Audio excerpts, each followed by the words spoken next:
All rise.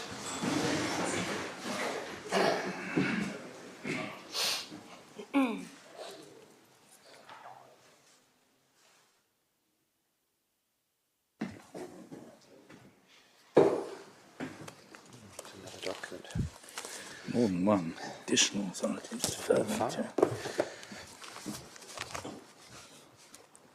person.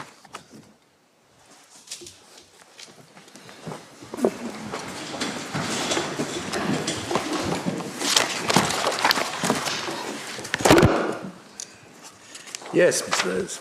My lords, my lady, I've been asked to deliver some messages from the various interveners who have had some esprit d'escalier as they were leaving. First of all, Mr. Wolfson says that there was no lobbying by the community in relation to the 2006 Equality Act.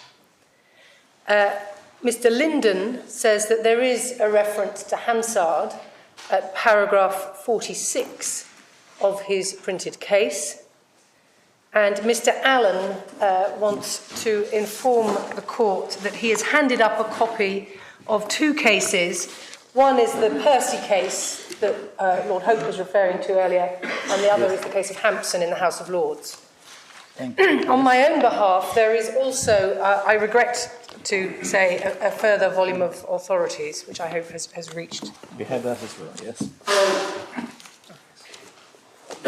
Given the concerns expressed by Mr. Wolfson on behalf of the various elements of the community that are represented by the Board of Deputies, and of course one should stress that that is by no means the whole of the Jewish community, not least the Board of Deputies represents particular denominations and not the very large number of non-aligned or secular Jews. But given those concerns and the way in which the Court of Appeal judgment has perhaps been misunderstood in some quarters, I want to make it clear at the outset that it is no part of our case and no part of the findings made by the Court of Appeal to seek to interfere with the authority of the Chief Rabbi to decide for religious purposes whom he regards as a Jew. That is not the business of the court. Neither is it the business of the court to resolve a dispute in the Jewish community about conversion. We submit that the Court of Appeal in its judgment was clearly not seeking to say who is or is not a Jew, whether by a Jewish test or a non-Jewish test, as Mr. Wolfson would have it. The simple proposition put forward by the Court of Appeal is that a test for access to a school cannot lawfully be a test based on ethnic origins.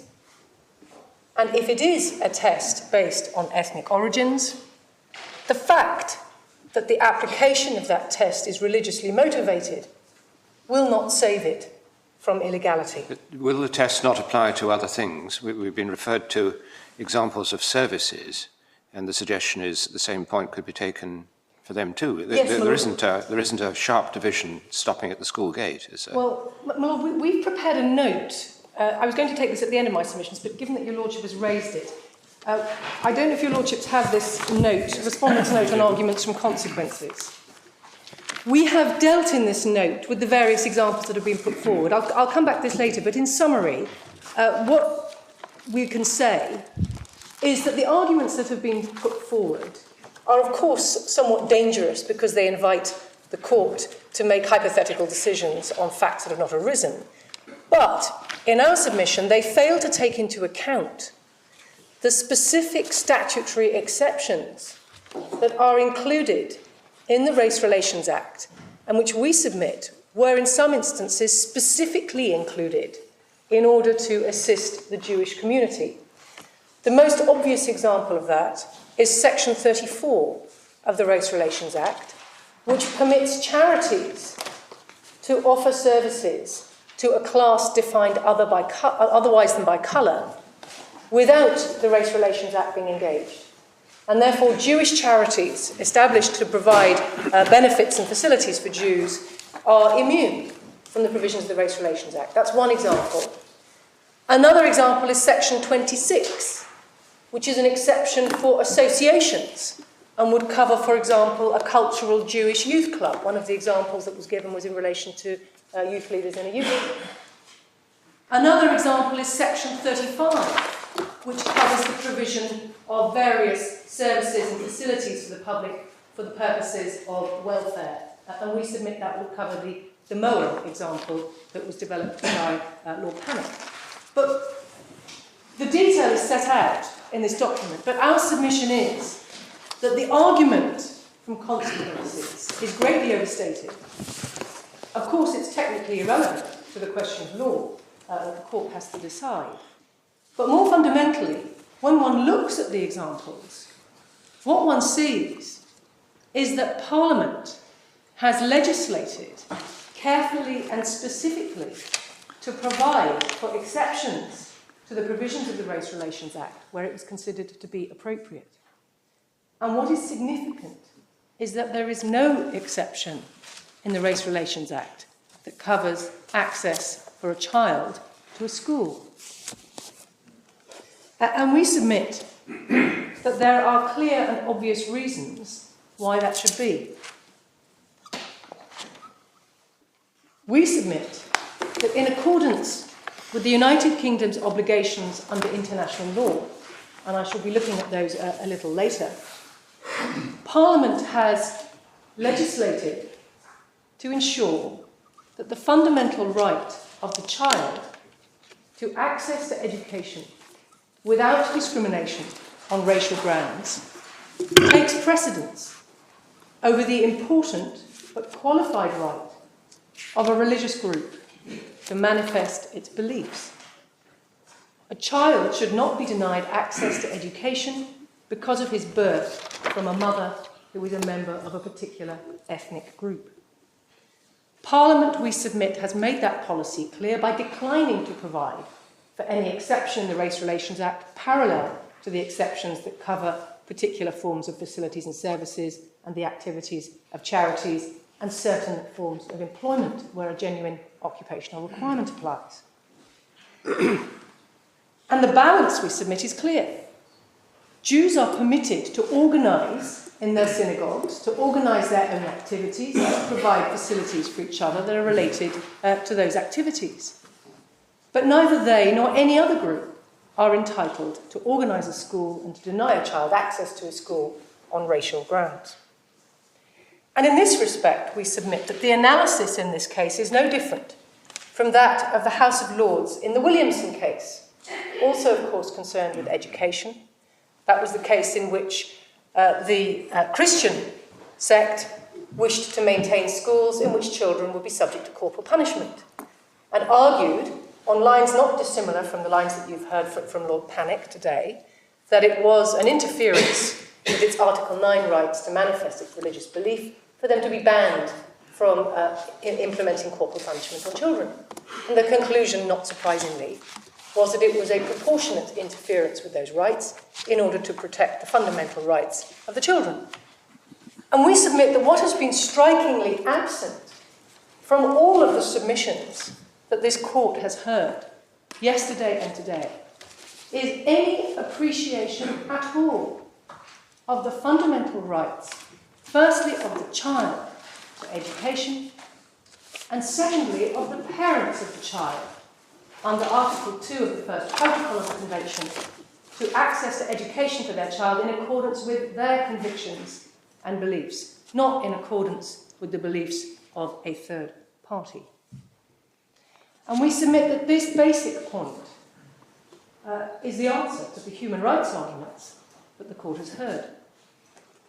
If we are right, and the treatment which M has suffered is properly characterised as direct discrimination on grounds of his ethnic origins, then his treatment is unlawful. And that conclusion is in no way incompatible with or qualified by the Human Rights Act or the Equality Act. It's no answer to that case to say that Jews are thereby less favourably treated than other religious groups, which are allowed to reserve schools places for their members.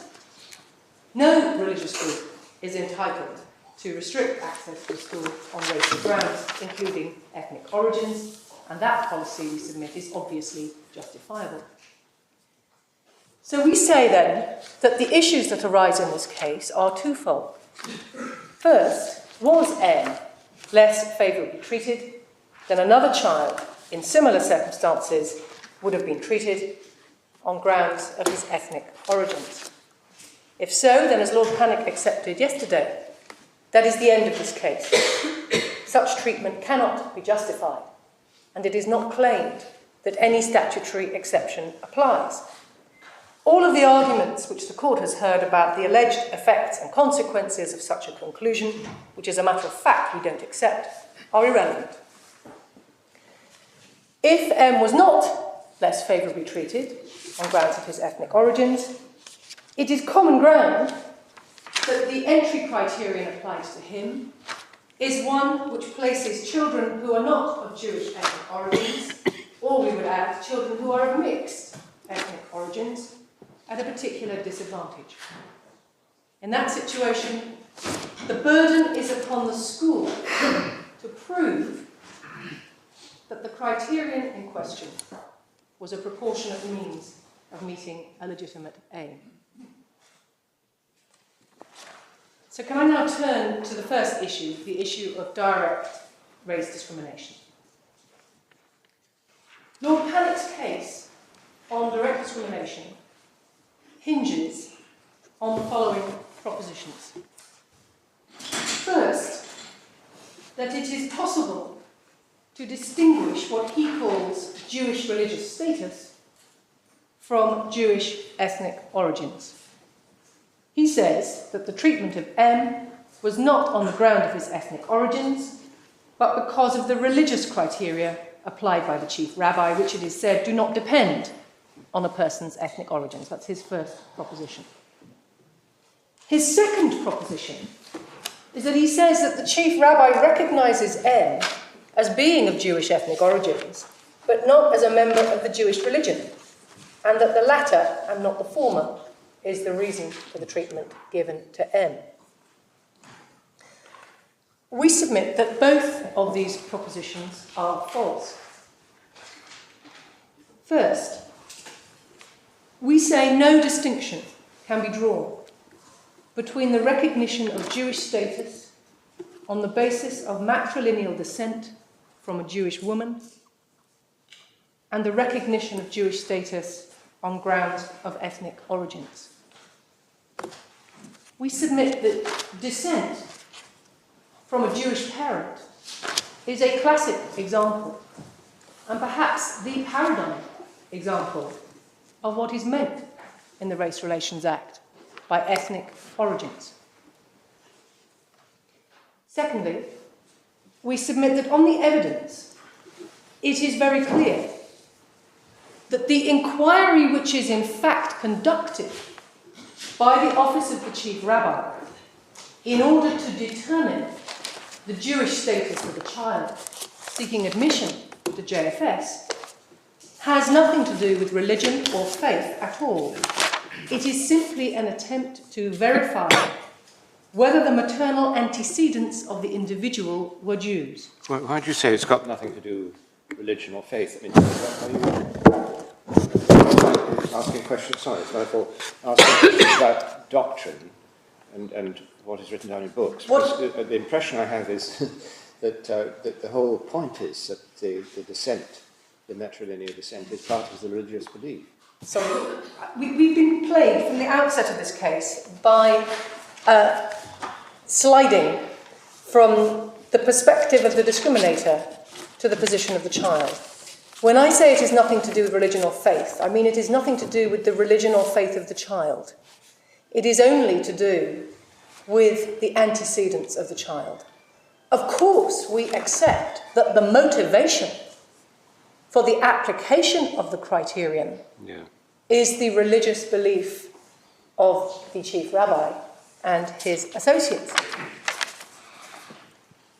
But the ground of the treatment, the test that is applied, is the actual or presumed descent of the child from the original tribes of Israel who gathered at the foot of Mount Sinai to receive the Ten Commandments.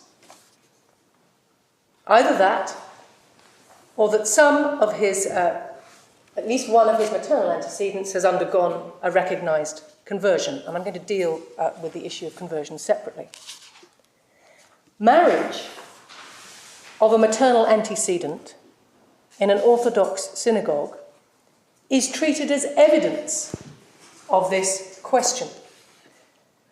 That is only because a woman would not be permitted to marry in an Orthodox synagogue if the rabbi at the time had not verified that she was regarded as descended from the Jewish people.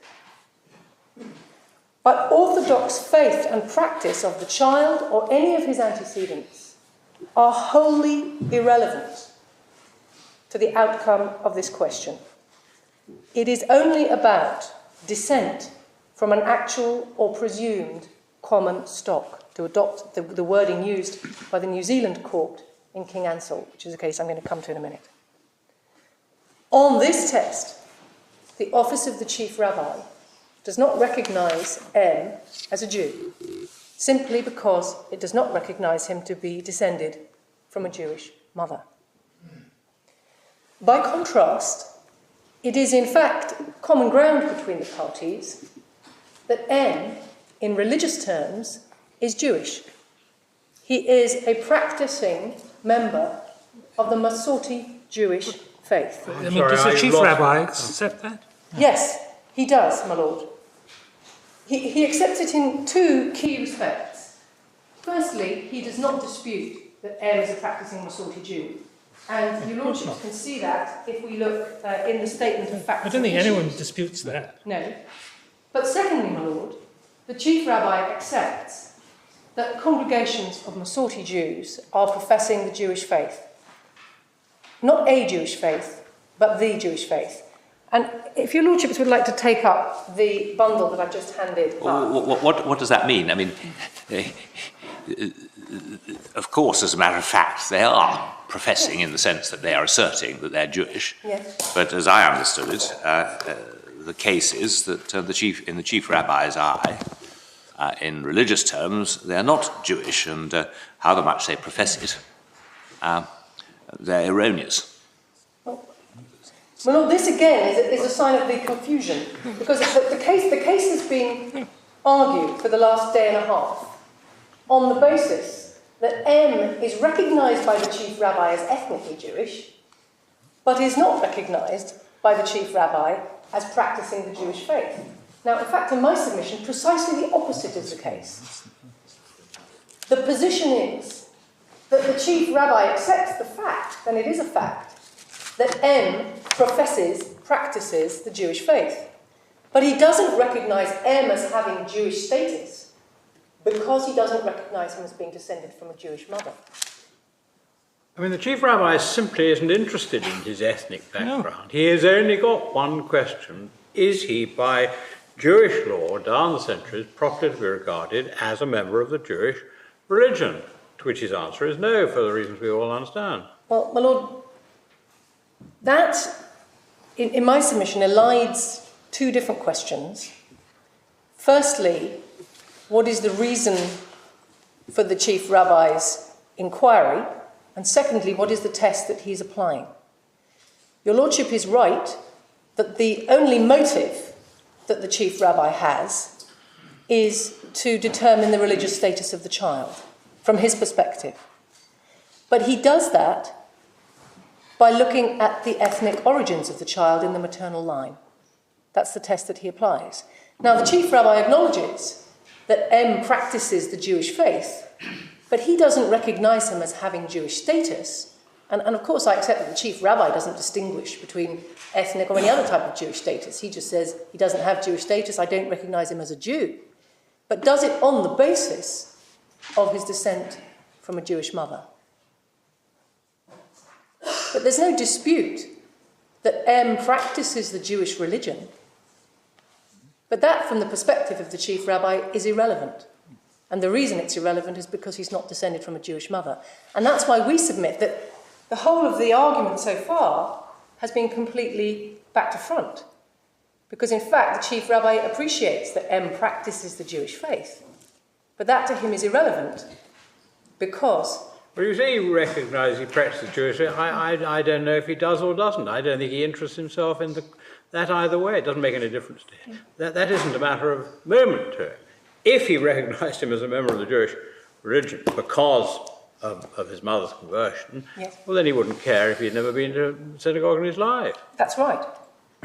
That's right. But because the only concern that the Chief Rabbi has is with his Jewish status based on his matrilineal descent. And we submit that that is an ethnic question. It cannot be detached from an ethnic test. It is an ethnic test. There are two separate questions on there. First, is he Jewish according to Jewish religious law? Yes. And that's a question of mixed law and fact. You first of all have to decide what the test is in law, yes, and then look at the fact. Yes. Your argument is that the only relevant question is what facts are going to determine whether or not he is allowed into this school. Yes. And the fact that's going to determine it is who was his mother. Yes. Well, it could be said, could it not, that the word used in the Race Relations Act is ground. Yes. You can no doubt come to explain Yes, what's I meant by that. But, I mean, the question is on what ground is he being denied access to the school? And I know what the Chief Rabbi will say. His ground is his religion. Yes. I mean, the Chief Rabbi's religion, by that I mean. That is indeed what the Chief Rabbi says. And our submission is that that is a classic confusion between ground and motive. The Chief Rabbi's purpose in applying the test is to apply Jewish law. But the test that he is applying is a test of ethnic origins. But that's because his religion tells him that's the test. He That must is correct. apply. That's the reason he's doing it. That's right. But nevertheless, what he is doing is to discriminate on grounds of ethnic origins. And he's doing it because his religion tells him to. And that's the purpose of the white supremacist church example. Now, the white supremacist church example, whenever mentioned, causes great distress and offence to everybody. It's never been suggested that the Jewish religion is in any way comparable with a white supremacist church.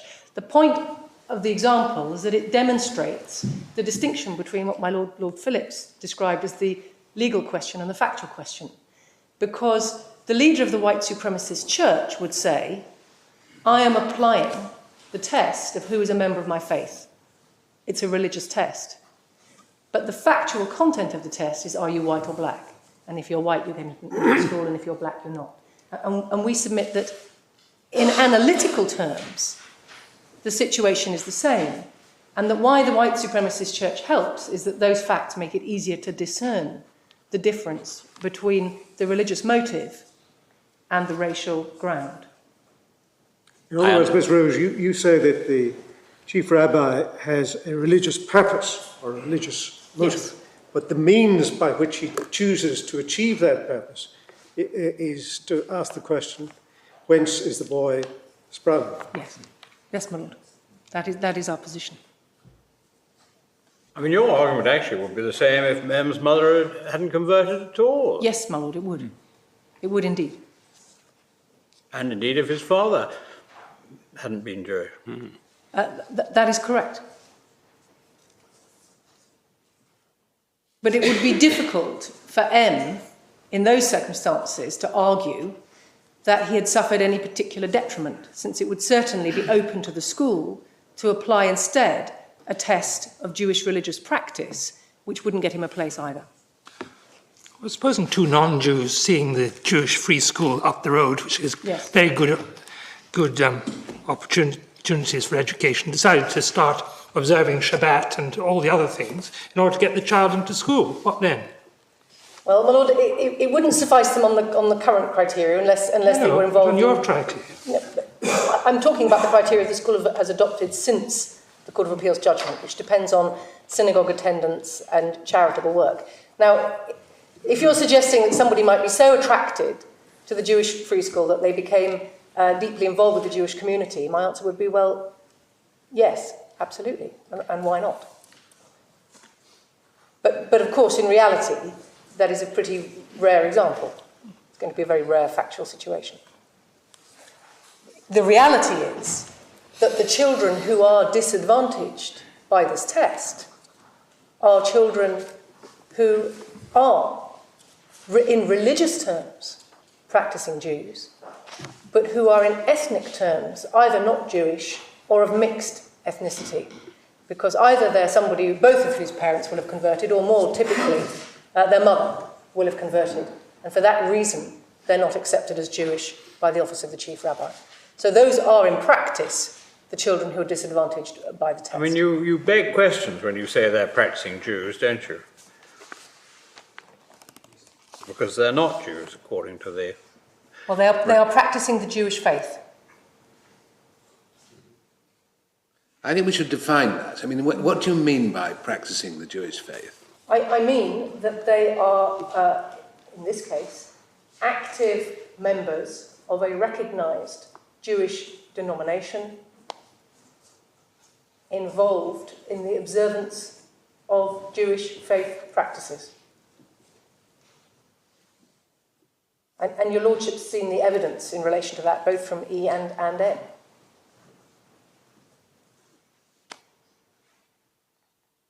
By faith and belief, they are Jews. I mean, would it be sufficient for them to be active members of a Jewish synagogue, a Masorti, say, but not actively practicing? Well, my Lord, that's a question for the school to determine in its entry criteria. But my submission is that any criterion that is based on what you do or on what you believe is acceptable. What is not acceptable is an entry criterion based on who your mother is. That's the distinction. And you say that if the religion faces a very difficult problem, that's the consequence of the legal test rather than a reason for changing the legal test. And it may be that the religion will wish to lobby Parliament for an extra exception to be placed in the Race Relations Act. And if it were to do that, there would then be some very difficult questions about how that would be squared with the United Kingdom's international law obligations in terms of eradicating race discrimination against children in access to education. So that's a different question. But we submit that Parliament has legislated to draw the balance, and that in relation to some activity, Jews are permitted to provide goods, services and facilities to other Jews, but not in relation to access to a school. Could you tell me something that's been puzzling me? Do the same arguments run in relation to gender discrimination? You have a brother and a sister. They each have 2 children. And they write and say, please may my children come to your school. Signed N. Phillips. And back goes a request, are you a man or a woman? And if you're a man, the answer is no. And if you're a woman, the answer is yes. The answer is that there may well be an issue about gender discrimination as well. But that issue is not an issue that we're pursuing in this case. Yes. But I take the point.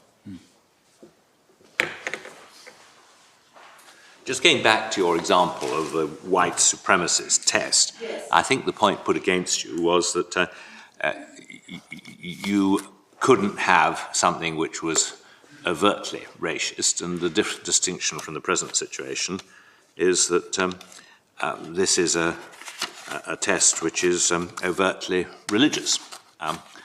I suppose a possible answer to that answer might be that you could have a white supremacist church which defined its membership in terms of the promised people, and then defined the promised people in a secondary way as actually whites.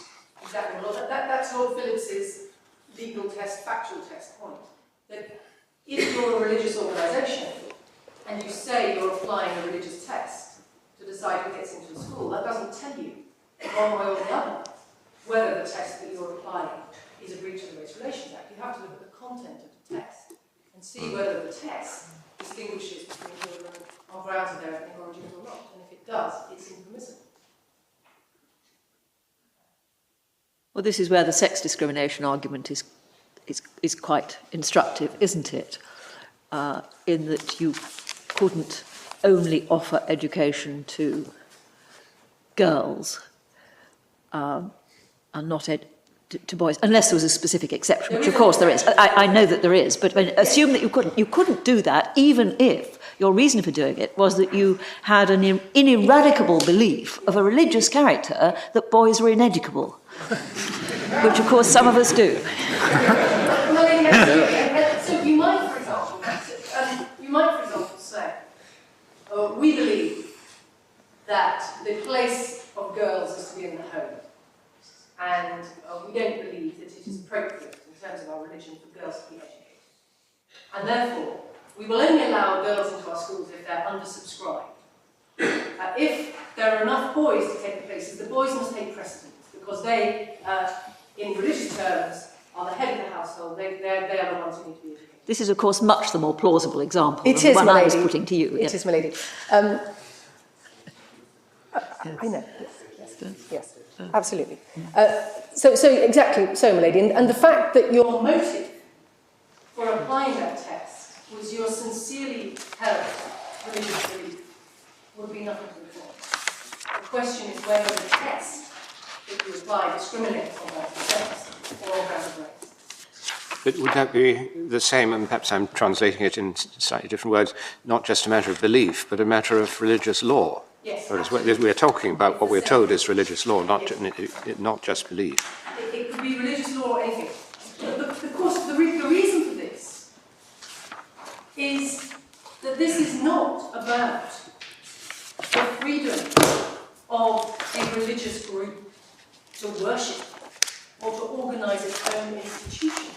And Lord Panic showed to the court the Hassan case, Hassan in Bulgaria, which of course was about a situation where the state had interfered in the appointment of a religious leader arbitrarily and without any fair process, and thereby violated the rights of that religious movement to organise itself. But this is not about that. This is a case like my Lord Hope's Percy case, where the religious movement is undertaking a public function.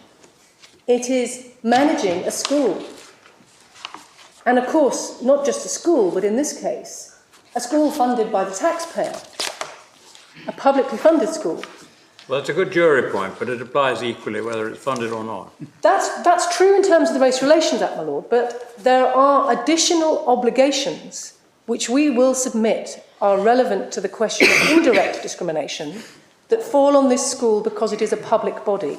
And most particularly, I refer to Section 71 of the Race Relations Act, which is the duty on public bodies to ensure the promotion of equal opportunities and the eradication of race discrimination. So it is not, with respect, entirely without substance that this is a public school. There are additional obligations on the school to ensure that it doesn't discriminate. Of course, the other significance of the school, or of the governing body, being a public authority, is that the governing body has obligations under the Human Rights Act, including obligations not to violate the rights of children and parents to access to education in accordance with their convictions without discrimination.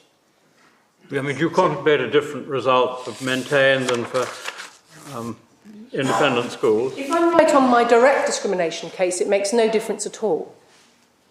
But if we are in the territory of indirect discrimination, my submission will be that there is a more stringent duty upon a public authority to justify discrimination of this type than there would be on a private body. Which is not surprising because they are using public funds for a public purpose.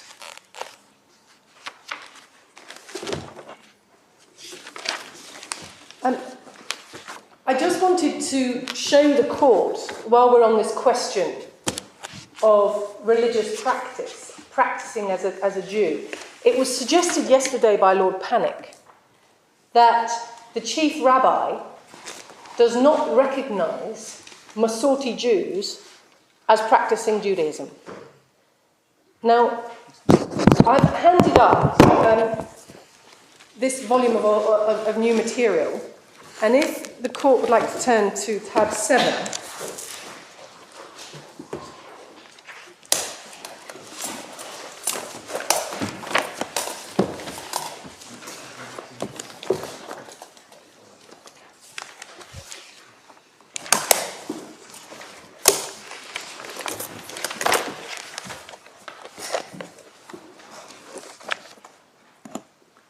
The first document in tab 7 is a letter from the Chief Rabbi to the Board of Deputies certifying that the St Albans Masorti Synagogue constitutes a congregation of persons professing the Jewish religion. Now, I understand that that is a document prepared for the purposes of the Marriages Act, because Jews have particular dispensation under the Marriages Act to be married wherever they like, which other people can't be. And I believe that this letter was written for that purpose. But your lordships and your ladyship will see the point. And immediately behind it is another letter from the predecessor to the President of the Board of Deputies in relation to another Masorti synagogue, written in 1981.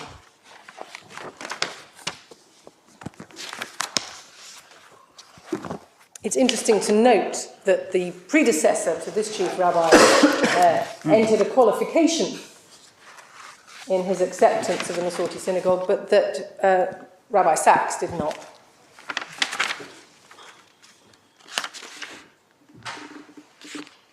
The other material that we rely upon in this regard is the Statement of Facts and Issues, which is, of course, an agreed statement.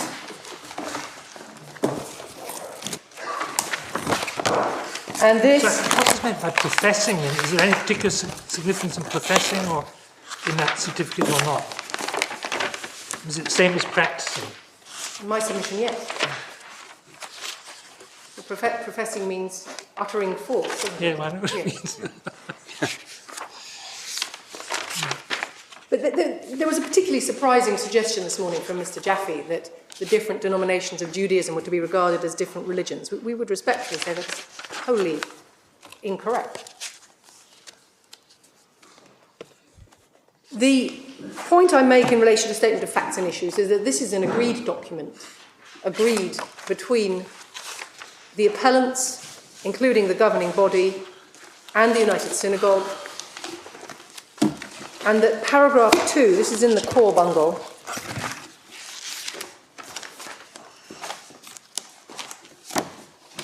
paragraph 2, in fact, sets out the common position of the parties to this litigation in relation to M's ethnic origins and his religious faith and practice. And what we see is that E is the father of M, E is Jewish by descent, M's mother is of Italian national and ethnic origin. So that is agreed. And was converted to Judaism by an independent non-Orthodox rabbi before M was born. E is asking so that it was in fact a reform rabbi. The suggestion it was a progressive rabbi is incorrect. M and E are practicing Masorti Jews. Masorti Judaism is the form of traditional Judaism. So the court can see that there is common ground between all the parties, including the Chief Rabbi, that Masorti Judaism is a form of traditional Judaism, that M and E practice that form of Judaism, and that M is of mixed ethnic origins. His father is of Jewish ethnic origins, and his mother is of Italian national and ethnic origins. And that's why I made the submission at the outset that all of the submissions have been back to front. This is not a case where the Chief Rabbi regards M as ethnically Jewish, but not religiously Jewish. It's a situation where the Chief Rabbi regards M as of mixed ethnic origin, crucially, not Jewish ethnic origin in the maternal line, and therefore not of Jewish status, but accepts that M in fact practices a traditional form of Judaism. If E had been M's mother, yes, there would be no problem. but then M would have been admitted by the Chief Rabbi, would it? Yes. And would have been admitted by the Chief Rabbi even if M and E were both practicing Christians. Yeah. Supposing that M's mother had been converted by Yes. an Orthodox Yes. process, would one remove the words that the mother is of Italian national and ethnic origin? Well, Lord, that is a question that needs to be answered by reference to Mandler. I'm going to look at Mandler in some detail because my submission is that one of the important insights of the House of Lords in Mandler is that when you are talking about an ethnic group which has essentially a social, cultural, historical and religious identity, people can join that ethnic group by conversion. And therefore, M's mother can join the ethnic group by conversion, and M is then of Jewish ethnic origins because his mother is Jewish. The question whether M's mother is of Jewish ethnic origins is perhaps a somewhat Talmudic one, but she is certainly of Jewish ethnicity at that point, if she is accepted into the group.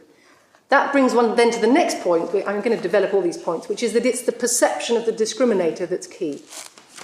And the perception of the discriminator in this case is that M's mother is not Jewish for any purpose.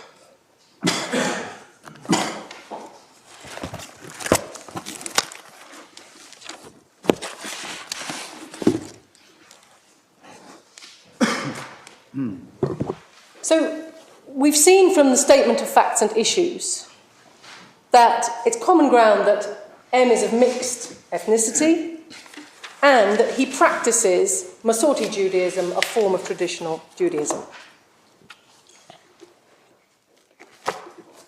The fact that M is a Masorti Jew and not an Orthodox Jew by religion is, of course, not the reason why he was refused a place at JFS. JFS accepts many Masorti Jewish children every year, including the children of Masorti rabbis. The reason he was rejected was simply because his mother is not recognized by the office of the Chief Rabbi as Jewish.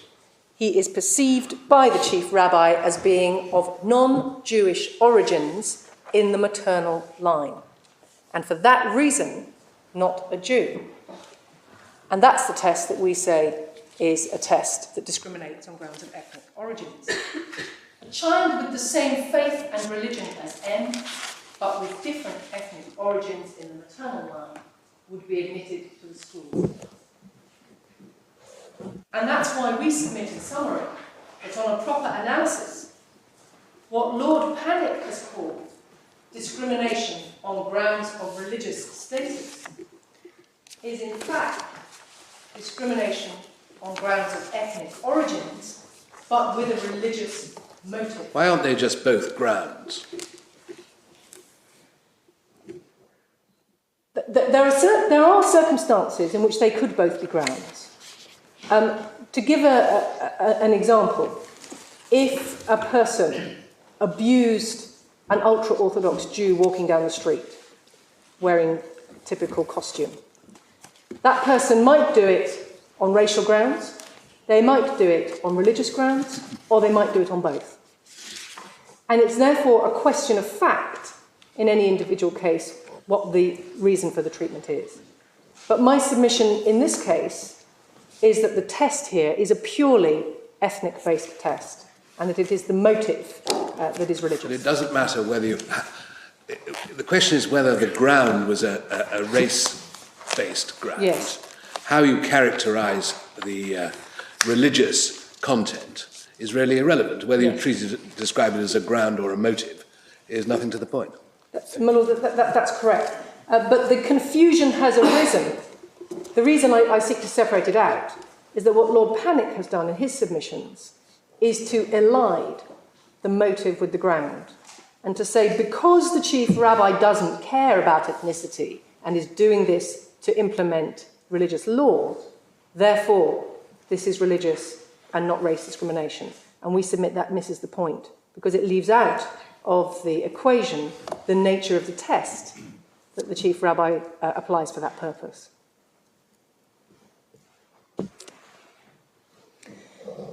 Can I now turn... It leaves out of account the ground upon which he's Yes. determining the religious ground. Exactly, that's correct, that's the point. What about Lord Kerr's point? How do you deal with that? The adopted children. No, the converted mother The converted mother. who bears one child before conversion, the other after. Yes. What's the Chief Rabbi interested in there? This is the mother who has one child, then has an Orthodox conversion, and then has a second child. Yeah. The position is that the second child will be of Jewish ethnic origins in maternal lines, because the second child will be the child of a Jewish mother in the perception of the discriminator. But the first child is not the child of a Jewish mother in the perception of the discriminator because she wasn't converted before the child was born. And I stress that what is crucial here is the perception of the discriminator. The other flaw with respect in the analysis of Lord Canning has been to focus upon the question of objectively, what are the ethnic origins of the child? That is an unanswerable question for any of us. None of us can say where we come from with any degree of certainty. We can only say how we identify, where we perceive ourselves as coming from, and how others perceive us. You can see this fallacy in some of the examples that were given by both Lord Canning and Mr. Jaffe.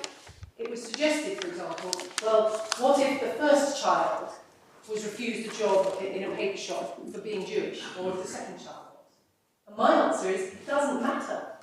If the paper shop owner discriminates against the child because the paper shop owner thinks the child is Jewish, it doesn't matter whether the child is or is not Jewish. The child might be Armenian and have no connection with the Jewish community at all. But if the discriminator treats the child less favourably because he thinks the child is Jewish, that is race discrimination. And that's the point about the mother who converts. Now, can I make one further point about this before I leave it, which is that result is not surprising in the context of the legislation. You can get exactly the same effect with national origins. Take a mother who was born and bred in England and has a child in England and then emigrates to France and some years later has a second child who is born in France. Now, you might well say that many people would perceive the first child as having English national origins and the second child as having French national origins. Some people would perceive them both as English. If they lived in France and the second child learnt fluent French, they might both be perceived as French. But there is nothing surprising about the fluidity in identity and the fluidity in perception. If you distill ethnic origin to a very small compass, which I think your argument does, just asking the question, where does the child come from? Yes. The child comes from a non-Jewish mother, the first child, and the second comes from a Jewish mother. Yes. And That's we right. say that that's not a religious issue, that's, as I put it before, whence was the boy sprung? Yes, whence was the boy sprung, precisely, my lord. And we say that is what is objectionable. And particularly so in the case of Jews, because one of the purposes of the Race Relations Act was to ensure that Jews were protected against discrimination inflicted upon them because they are perceived as Jews. And one of my submissions will be that Lord Panik's argument leaves the community with respect in much graver difficulties than anything that I submit to this court, because it risks seriously undermining the protection for the Jewish community, which was always the intention of Parliament that it should be afforded under the Race Relations Act. Can I just come back to your point about ground and motive? Yes. To what extent is it a matter of how you express it? I mean, you say, I understand, if A discriminates against B because of B's descent, it's no defence to say that the motive is a religious one. But supposing it were expressed the other way around, I am discriminating against B because B is not of the Jewish religion. My reason for thinking that is one related to descent. Is there a difference between those? Well, in my submission, the way that you test it is by using a comparator. So here, for example, if we take another child who has different ethnic origins from M, both parents born Jewish, but professes the same religion and faith as M, as a practicing Masorti Jew, that child will be eligible for a place at JFS. On the other hand, if you take a child with different religion from M, a practicing Christian child, and different ethnic origins, Jewish mother, that child also gets a place at JFS. But if you have a child with the same ethnic origins as M, regardless of the child's religious faith and practice, the child is not eligible for a place at JFS. And therefore, using those comparisons, you can discover the obvious fact we submit in this case, which is that it is descent from the Jewish mother, which is the descent. Could you just say those a little more slowly? So that we can now you've got to remember what you said. Miss Manfield will do a note. The M is in a situation where he's of mixed ethnic origins. He has a father of Jewish ethnic origins and a mother of Italian ethnic origins. And he professes Masorti Judaism as a faith. He's not eligible for a place at the school. If you take a child with different ethnic origins, both parents born Jewish, of Jewish ethnic origins, and the same faith, professing Masorti Judaism, that child is eligible for a place in the school. On the other hand, if you take a child with the same ethnic origins, but any religious affiliation, that child is not eligible for a place in the school. And you had a middle example, yes, which was ethnically Jewish, religiously Christian. Yes, gets a place at school. And those examples show you that it is the ethnic origins of the child and the maternal line which are the determining criterion for a place at the school, and not any question of the religion of the child or the faith of the child. It's the religion of the discriminator which is leading him to make that decision. And that is where the confusion arises, because Lord Panic, with respect, has elided the question of the religion of the discriminator with the question of the religion of the child. What's the youngest age anybody goes to these faith schools? So they have nurseries. Some of them start at 2.5 or 3. I see, and you're asking what their faith is, are you? Well, in that case, you would, of course, be looking at the faith of the family. And that takes us, I'm going to be looking at Article 2 of the First Protocol, because Article 2 of the First Protocol contains 2 rights. The first is the right of the child to access to education, and the second is the right of the parents to education for their child in accordance with the parents' religious or philosophical convictions. And we submit that that is a very significant factor, which so far has been entirely ignored by the submissions that the court has heard, that the policy of the convention, which indeed the Secretary of State says he has sought to implement through the admissions code and the legislation, is that the religious convictions of the parent should be honoured and respected in access to a school. And of course, this criterion entirely ignores the religious convictions of the parent and makes the religious convictions of a third party determinative. The religious conviction of a Masorti Jew can be to have his or her child educated by according to Orthodox in an Orthodox school. Is that? I mean, why should that be a religious conviction of a Masorti Jew? Well, my lord, that takes one to the character of JFS as a school, and I'm going to show you, the court some of the evidence on that, because JFS is a school which has always, right since its foundation in 1732, which of course predated any division in the community, has always been a school that served the whole of the Jewish community, and still is. There's an enormous variety of children. Now, one of the things that has been said to the court, with great respect quite wrongly, is that it is in some way incompatible with Jewish principles for a Jewish school to impose a practice test for admission. I'm going to show your lordships and your ladyship that actually there have for many years been many Jewish schools that have imposed practice tests for admission, and there are many truly Orthodox schools in England. An example is the Hasmonean School in London. And I'll show you, lordships, the access criteria for that, which include tests related to Orthodox religious practice. That has never been the position at JFS. JFS not only has tolerated Jews from the whole of the spectrum of the Jewish community, but has positively welcomed and embraced them, because it's always been a school for the whole community. When did it turn to the rabbi for guidance, the chief rabbi? After the Second World War. In the bundle, you will find there's an interesting extract from a book on the history of JFS. What appears to have happened is that in the 19th century there was an attempt by the United Synagogues to take over JFS, which was fought off. They tried again immediately after the Second World War. That was a time at which, of course, the Jewish community was in a traumatized state, and there were very, very few Reformed Jews in England at that time. 97% of all Jewish marriages were in Orthodox synagogues at that time. And so, as the history says, there was no one to stop the Chief Rabbi, and the Chief Rabbi effectively gained control of the school. But notwithstanding the fact that the Chief Rabbi from that time on was the foundation body and set the admission test, the school has always been a school for the whole community. And that is one of the reasons, this is really relevant to my indirect discrimination case, of course, not to the question of direct discrimination.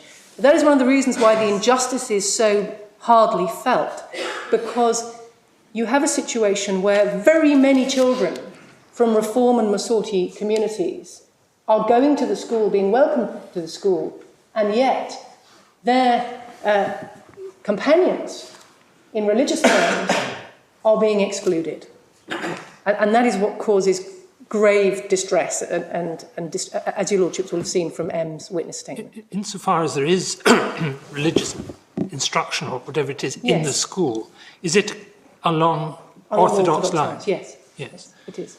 So it remains the case that a Masorti Jew is asking to have child educated in a school where the instruction will be Orthodox. Yes, but my lord, as I said, it's not right to say that the different strands of Judaism are different religions. They are one faith. Well, they may be one faith, but that's like saying all Christians are of the one faith, but there are differences in doctrine. There are. Yes. But it is, I mean, there may be some people who don't want their children to go to JFS, of course, but the fact is that for very many people, the fact that the instruction is along religious lines isn't a barrier. It's effectively traditional. But it was just going back to your point about having them educated according to philosophical beliefs or whatever it was. Yes. I mean, is that a philosophical belief for a Masorti Jew to have his or her child educated? Yes, well, my lord, to give an example of the Lightmans were an Orthodox couple. Mrs. Lightman, converted by an Orthodox rabbi, married in an Orthodox synagogue in the United States, rejected by the United Synagogue here, and therefore turned to the Masorti synagogues. Now, the Masorti synagogues are traditional in their practice. Their services are all in Hebrew, they follow halakha. You would see very little difference between a United synagogue and a Masorti synagogue. So the answer to your lordship's question is yes. There are, after all, many Christians who would prefer to send their children to a Christian school, even if it was a different denomination. Yes. Better any sort of Christian than the And that, of course, yes. that's a crucial point. There is no alternative. There is currently no Jewish secondary school that is not Orthodox in its foundation body. And JFS has traditionally formed the role of the school for those who are not really Orthodox. The ones who are really Orthodox go to Hasmonean. You can hear the intake of breath. but that's the point. JFS, and I'm going to come back and show the documents, but JFS has always been a school that serves the whole of the community, not just the Orthodox community, and that we submit is highly significant. Could I ask you, if you're going to go on to something else soon? Yes. You've stressed very much that it depends on what's in the mind of the discriminator. And in this case, the discriminator is said to be the Chief Rabbi, who is a very, very unusual discriminator, because usually the discriminator is some badly educated, vulgar, aggressive person who is just unpleasant to Jews. And he really doesn't stop to think for a moment, by what test am I deciding? He's just being unpleasant to Jews. I'm particularly struck, because I don't know whether you're going to refer to Cedar and Gillette Industries, which we've looked at, because Lord Panic referred to that, but he didn't go into the facts at all. And it was a case where a Jew found himself working in an engineering workshop next to someone who was regularly abusive to him. Yes. And complained, and so they were separated. But then, even in the new workshop, he found that by then there was a bad atmosphere, And the question really was whether the bad atmosphere in the second workshop was sufficiently causally connected. Yeah. And that has nothing whatever to do with whether it was racial or religious, except it had to be racial, because that was the only ground of discrimination. But the only bit in the whole case that touches on this point is that Mr. Justice Lynn recorded that the tribunal had found that it was on racial and not religious grounds, and neither side opposed that. Yes. And I ask myself, how could they possibly have told, with abuse in an engineering workshop, whether it was racial or religious? Do you have any thoughts about that? Well, presumably they would have heard evidence and there would have been cross-examination and they would have made a finding of fact. But it's impossible beyond that to comment. But we submit that, I'm going to come actually in a moment to look at Nagarajan, which touches precisely on these questions, because the example that Your Lordship puts to me is indeed a typical discrimination case. Yeah. Because what normally happens in a discrimination case is that something bad happens to a person. Perhaps they are dismissed, they're not appointed to a job, they're subjected to abuse. And the question will be, what is the reason why they've been treated in that detrimental way? Is it because of their race or for some other reason? And normally the discriminator won't want to admit that it's got anything to do with race for obvious reasons, and will say, oh no, I didn't appoint you because you were not the best candidate. That's a classic situation. And then the task for the tribunal... But it's most unlikely on that particular case, I mean, Yes. we simply can't tell what the evidence was, No. that he said, no, the reason it was I really don't like the Jewish religion. I have nothing against his ethnic origins. I mean, it just doesn't make sense, does it? Well, it would be unusual, perhaps not impossible. I mean, I have met people, perhaps not thugs in a workshop, but more educated people who have told me very politely that they disapprove of certain doctrines of the Jewish religion and have taken a religious objection to Jews. Now, you know, there's an interesting question. Is that race discrimination or religious discrimination? But we submit that those interesting and difficult questions about the ground for the treatment don't arise in a case such as this, because this is a case where we have a discriminator with an acknowledged benign motive, a religious motive, applying an overt test of matrilineal descent, which we say is an ethnic test. And therefore we submit this is a clear case where the reason is actually easy to discern. And what is then controversial is how is that reason to be characterised, which is a different question. But that in fact does bring me to the Nagarajan case, which is the leading case on this question. That's in bundle A4.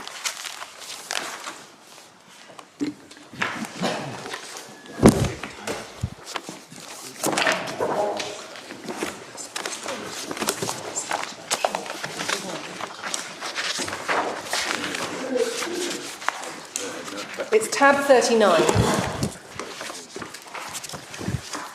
Nagarajan doesn't come out of a clear blue sky. Oh, no. There's Birmingham and James and Eastleigh, yes. Both of which are Classic. benign motives. Oh, yes. There's a whole... And one row back.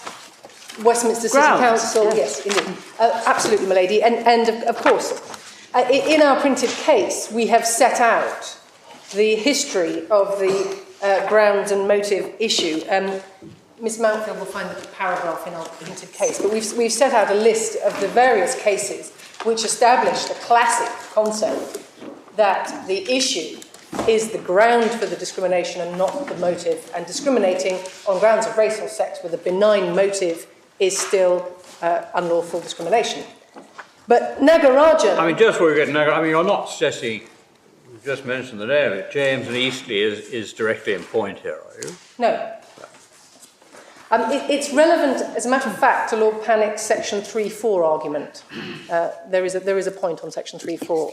But we don't need to trouble with James and Eastleigh. My submission is that this is a case that falls squarely within Nagarajan, and I'm going to just show the relevant part. Your case is paragraph 76, I think, isn't it? 76 and onward. Is it?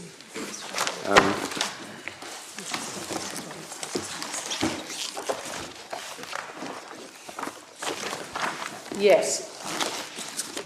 Yes, and if your lordship looks at paragraph 82, that is the point. If the reason or ground is ethnic origins, the motive is immaterial. And we have there set out a brief potted history of the main cases. And the most recent, which I'm going to show the court in a minute, is a very interesting decision of Mr. Justice Underhill in the Employment Appeal Tribunal, in a case called Amnesty International and Ahmed. Very interesting case in which Amnesty refused to promote a Somalian employee because they thought her safety would be in danger if she were deployed to a particular region because of her ethnic origin. And the question was that race discrimination? And he found that it was, and we submit correctly. But I'll come to that in a moment. So we're in Nagarajan at page 510, and this is a passage that Lord Panic showed to the court right at the bottom of the page. In every case, says Lord Nichols, it is necessary to inquire why the complainant received less favourable treatment. This is the crucial question. Was it on grounds of race, or was it for some other reason? For instance, because the complainant was not so well qualified for the job. Save in obvious cases, answering the crucial question will call for some consideration of the mental processes of the alleged discriminator, treatment favourable or unfavourable, the consequence which follows the decision. Direct evidence of the decision to discriminate on racial grounds will seldom be forthcoming. Usually the grounds of the decision will have to be deduced or inferred from surrounding circumstances. So there, Lord Nichols is talking about what you might describe as a classic case of discrimination, like the Cedar type situation where somebody is badly treated, and the task for the tribunal is to unravel the question of what is the ground for treatment. But note the comment in the subclause here, save in the obvious case. Save in obvious cases will call for consideration of the mental process of the alleged discriminator. And of course, this is an obvious case, not in the sense that it's easy, but in the sense that the reason for the treatment is not in dispute, is overt. And when you're asked to look at the mental processes of the alleged discriminator, what are you looking for? I mean, you know here on your argument, because you can see he's expressed himself. In my submission, the mental processes of the discriminator are really of very little significance in a case such as this, because we can tell on the face of the record why the discriminator didn't permit M to enter the school. It was because his mother wasn't Jewish in the perception of the discriminator, and that is agreed. But let's say you had a situation where a discriminator said, I'm not going to let M into my school because I didn't think he was a very good candidate. And M's mother becomes suspicious because her child is very brilliant, that this may not be the true reason. She investigates and discovers that, in fact, M performed better in the entrance exam than the other children, and suspects that the headmaster may not have wanted to take him because he's Jewish. And that's the situation in which the tribunal then has got to discern the mental processes of the discriminator to find out, was it because of the child's performance in the entrance exam, or was it on racial grounds? But then you look 2 lines down and you Yes. see the phrase, a decision to discriminate on racial grounds. And, Yes, but and that does that not ask the question, why? Well, the reason for what the court was considering in Nagarajan was a situation, exactly because of a victimisation case. So what had happened was that an interview panel had declined to give a job to Mr. Nagarajan, and he had previously brought discrimination claims against London Regional Transport. And he said that the reason they wouldn't appoint him was because they thought he was a troublemaker. And the employment tribunal found that consciously or subconsciously, the panel that interviewed him was influenced by the fact that they knew that he had previously brought claims against London Regional Transport. And in my submission, that's what Lord Nichols is getting at here. He's saying there's got to be some consideration of the mental processes of the discriminator.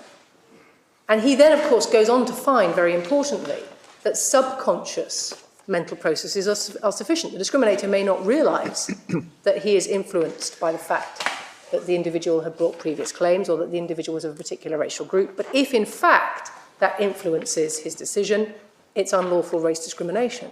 And that's the sort of situation that Lord Nichols is talking about here. But our case in my submission is a straightforward case, because none of those difficult factual questions arise in it. The facts are very clear. The question is the proper characterisation of the facts and the legal consequences of them. And those are not questions that depend on an examination of the mental processes of the discriminator.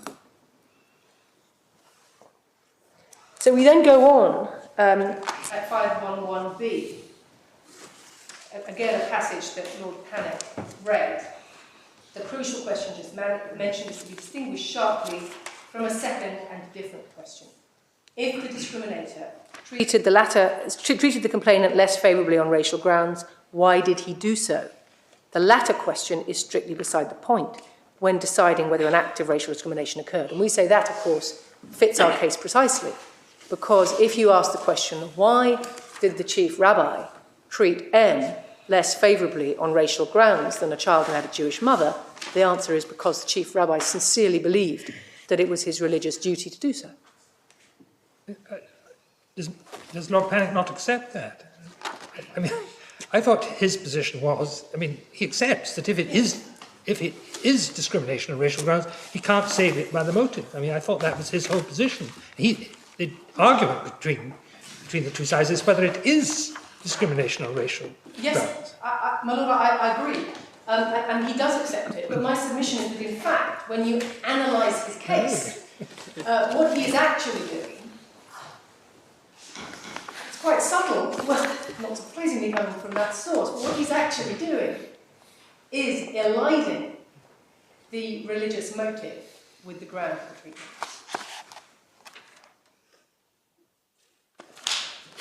But he would say that it's the Jewish religious status Yes. that is the ground. Yes. Assuming, getting back between ground and motive, he would say it's the Jewish religious status, Yes. not the Jewish ethnicity. Yes, and my Lord, that's a distinct point, which That's the involves key question. consideration of the matter. All you have to do really is to look at the agreed facts. Yes. You see what the agreed facts are. Yes. And you say to yourself, well, it's agreed that because he wasn't accepted because M was not regarded by the OCR as Jewish. And that's because his mother was not accepted by the OCR as Jewish. And the question is whether that was a decision on racial grounds, Yes. or whether it was on Yes. only religious grounds. Yes. But, my Lord, we submit there are two fallacies in Lord Panic's position. One is the fallacy that your Lordship has with respect just identified, which is that he seeks to draw a distinction between Jewish religious status and Jewish ethnic origin. And I'm going to come on to deal with that in the context of Mandler. But the other argument that he has also maintained, whilst accepting that benign motive cannot be an excuse for discrimination on racial grounds, he has, in fact, consistently, in the course of his argument, sought to elide motive and ground. And let me give an example of how he did that. He was asked a question by Lord Phillips. If the Nazis said that they would send to their deaths all those with Jewish mothers or grandmothers, is that race or religious discrimination? And he had difficulty answering that question. He said, you have to look into the mind of the discriminator. This is not based on any religious assessment. It's based on a criterion designed to treat people less favourably, essentially for racial reasons. It's undoubtedly, he said, there will be hard cases as to where the dividing line would be. Now, in my submission, there's no hard case there at all. That is an absolutely clear case of race discrimination. Because if somebody says anybody who has a Jewish mother or grandmother will be transported, God forbid, that is based on ethnic origins. And whether the discriminator is doing that for religious reasons or because they believe in the doctrines of National Socialism makes no difference. It's still race discrimination. And so we submit that that's the answer that Lord Panic gave to Lord Phillips's hypothetical there demonstrates the error in his argument and his eliding, his erroneous eliding of motive and ground. Does that make sense? Yes, I hope so. Oh, good.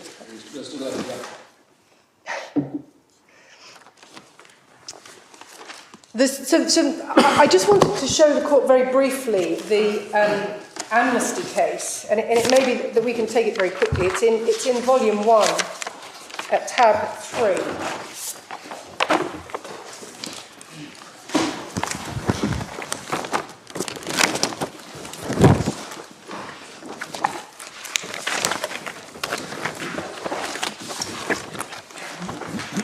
paragraphs 33 to 34.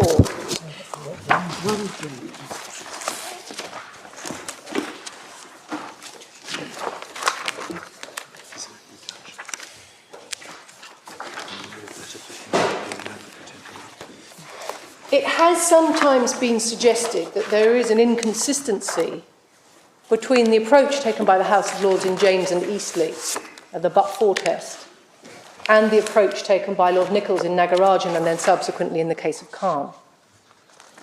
And in my submission, Mr. Justice Underhill, with respect very elegantly, in these paragraphs, explains how those two cases fit together. And the point that he makes at paragraph 33 is that in some cases, the ground or the reason for the treatment complained of is inherent in the act itself. If an owner of premises puts up a sign saying no blacks admitted, race is necessarily the ground on which or the reason why a black person is excluded. And we say the same applies to Lord Phillips's hypothetical example, and the same applies indeed to the facts of this case. He then goes on at paragraph 34 to say that's not the only kind of case, and then he deals with a case of which Nagarajan is an example, where the act is not in itself discriminatory, but is rendered so by a discriminatory motivation, i.e. by the mental processes, conscious or unconscious, which led the putative discriminator to do the act, and then establishing those processes is not an easy inquiry. And that was the distinction that I was seeking to explain earlier between the overt discriminatory reason and the situation where the reasons for the discriminator's acts have to be discerned. I'm terribly sorry. Did you say that it's just the same as in our case as saying no blacks admitted? I mean, of course you could say nobody who's not recognised as a Jew admitted. Yes. But that doesn't answer the case, does it? Well, no, Lord, it does if you understand that what that means is you only get in if you have a Jewish mother, because that's a test of ethnic origin. It's the equivalent of saying no one who doesn't have a Jewish mother gets in. Yes. Yes. That's the same as no blacks. Yes. Well, that's the parallel with James and Eastleigh, isn't it? Yes. Which was men and women of retirement age, but the retirement age was different. Yes, and yes, that's right. The overt criterion was retirement age. Yes. But that was directly discriminatory. You have to unpack the portmanteau and find out what it means. It depends what's meant by Jewish mother. Well, no, my Lord, in my submission it doesn't, as a matter of fact. But let's come on to that. The next point is that the perception of the discriminator is critical. And again, I understand this to be common ground, and yet, although it is common ground, Lord Panic and Mr. Jaffe have repeatedly departed from it, particularly in answers to questions from the court, and have appeared to proceed, and I'm going to show your lordships shortly Lord Panic's hypotheticals, which proceed on the basis that there is some objective ethnic origin which can be discerned independently of the perception of the discriminator. What matters is, how does the discriminator perceive the ethnic origins of the victim, and is that perception the cause of the less favourable treatment? And that's a point that was made by Lord Justice Lawrence Collins, as he then was, in the case of English. That's A3, tab 22, paragraph 46.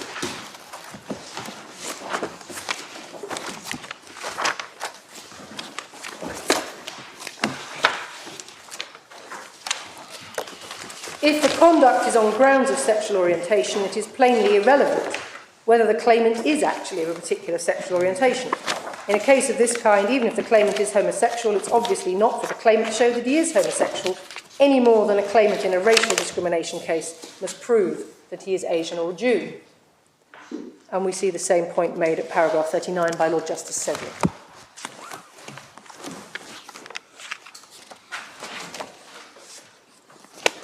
The next point... How does that apply exactly here?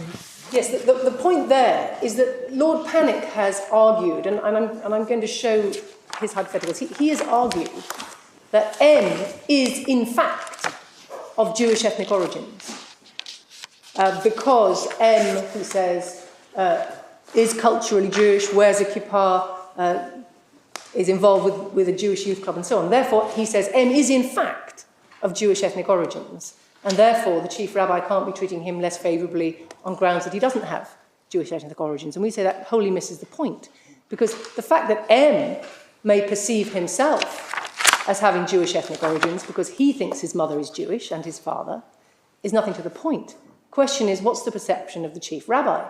And the perception of the Chief Rabbi is that M's mother is not Jewish, and that is why the Chief Rabbi doesn't recognise M as Jewish. In other words, it is because the Chief Rabbi perceives M's origins as not being Jewish in the maternal line that he treats him as he does. So the question, is M objectively of Jewish ethnic origins, we submit is A, unanswerable, and B, irrelevant.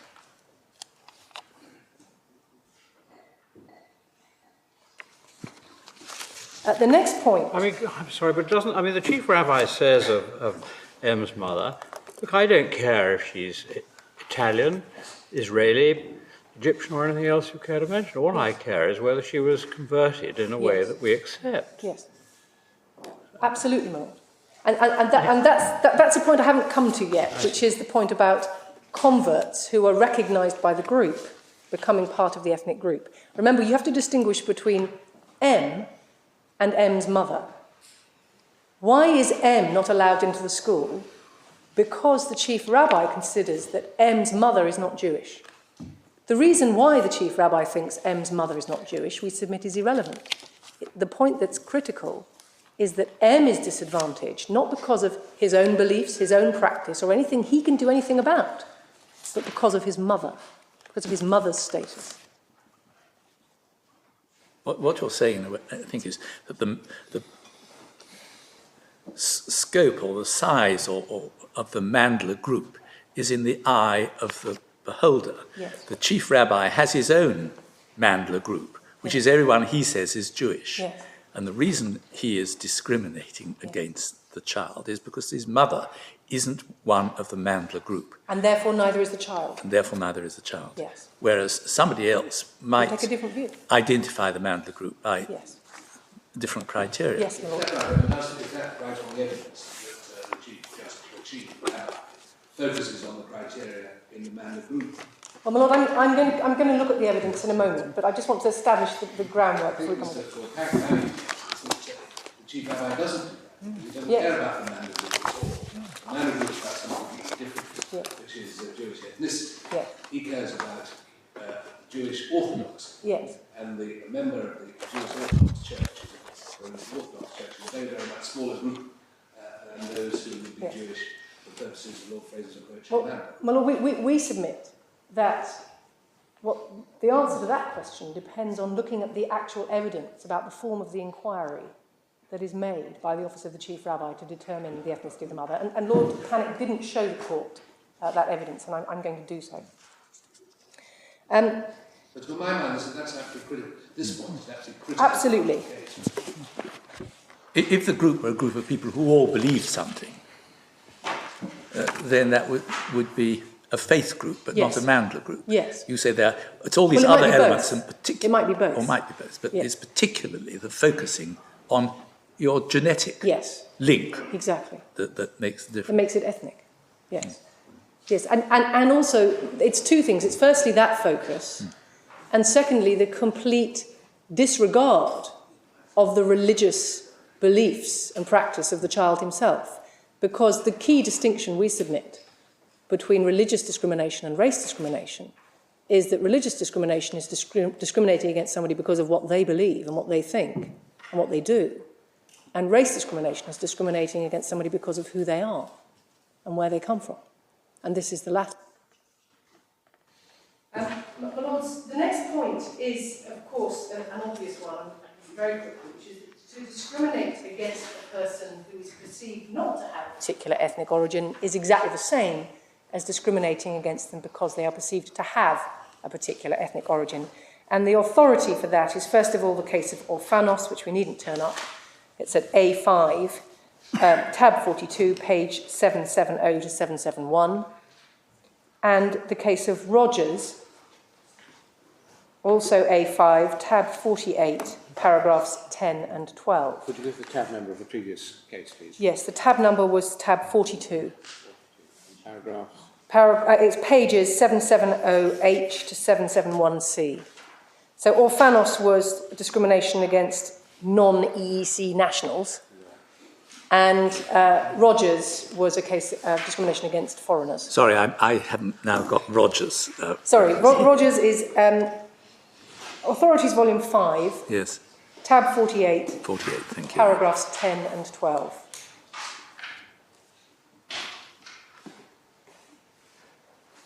Now that then brings me to the question of the position of Jews under the Race Relations Act. Because we submit that it was in fact well recognised by the English courts long before the enactment of the Race Relations Act that Jews were both a racial or ethnic group and a religious group, and that a distinction could be drawn between a person of Jewish descent, which was properly regarded as a racial question, and a person of Jewish faith, a religious question.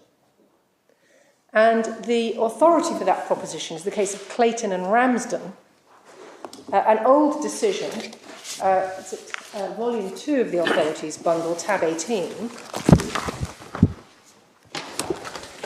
Decision of the House of Lords in 1942, and the language is somewhat archaic and jarring to modern eyes, but in my submission, particularly when one sees the date as being 1942, but nevertheless, we submit that it's instructive because it's an indicator of the underlying concepts at the time that the Race Relations Act was enacted.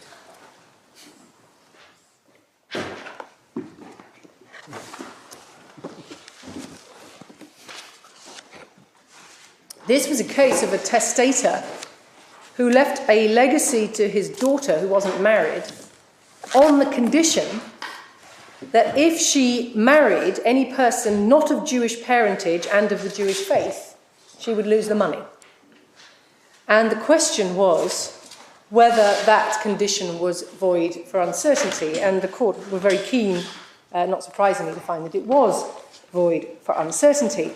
But what is of interest is going to page 325. The court grappled with the question whether these two terms, Jewish parentage and Jewish faith, were questions of religion or race.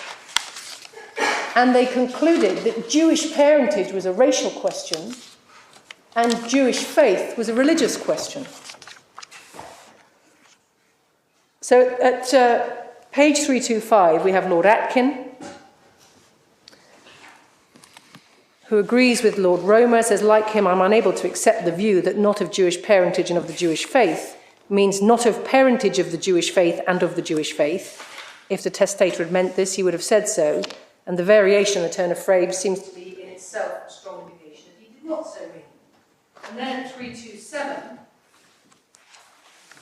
Lord Russell, at the top of the page, having now applied the principle of this condition, the crucial words are, who is not of Jewish parentage and of the Jewish faith.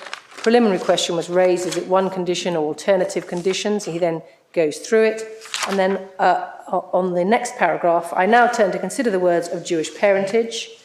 The first doubt obviously inherent in them is whether they refer to race or religion or to both. Then he says the Master of the Rolls referred them to religion. And then over the page at 328, he says, my lords, the context as it appeals to me points in the opposite direction. The testator is describing two qualities which he requires in his daughter's husband. In going back a generation, he is still dealing with a quality required in the husband, namely that his parentage should be Jewish. It seems to be much more likely that of these two qualities, the testator stipulating one should be religious and the other racial, rather than both should be associated with religion. In my opinion, the words of Jewish parentage refer to race. And he then discusses the uncertainty of that issue.